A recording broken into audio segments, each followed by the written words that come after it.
It's unsettling how just a few words can unravel years of something you thought was unbreakable. Love, trust, understanding, all gone in a single breath.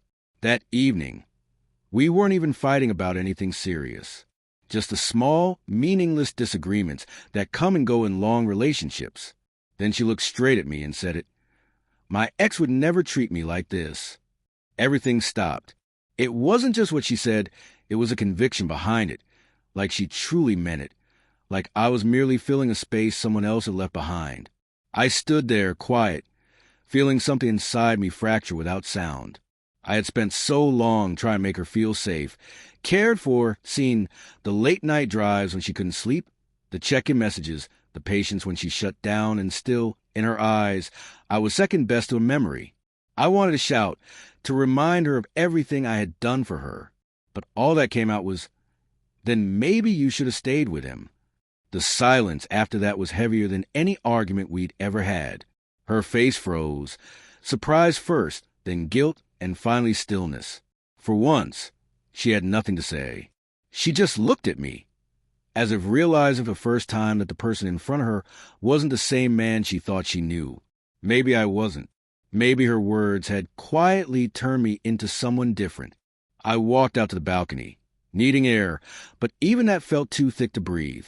The city below blurred into lights and motion, and all I could feel was emptiness. Not rage, not grief, just a quiet ache of being done. A few minutes later, she appeared at the door. Her tone had softened. I didn't mean it like that, she said, but I knew better. Words like that don't escape by accident. They come from places you've been keeping locked away. I never compared you to anyone, I told her, my voice calm but final. Not even when you gave me reasons to. The truth hit her then. I could see it in her eyes.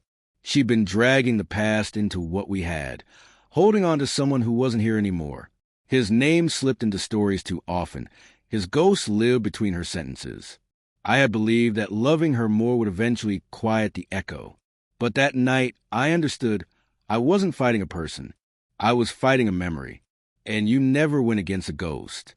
She turned away, maybe to hide her tears, maybe to hide from mine. But it didn't matter. Something inside both of us had shifted, quietly but permanently. The following days were full of silence, not peace, but the kind that lingers like smoke after fire. She went through the motions, cooking, texting, pretending things were fine. But every word she spoke had hesitation behind it.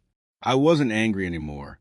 I was tired of proving my worth to someone who never stopped looking backward, tired of loving someone who was still halfway gone.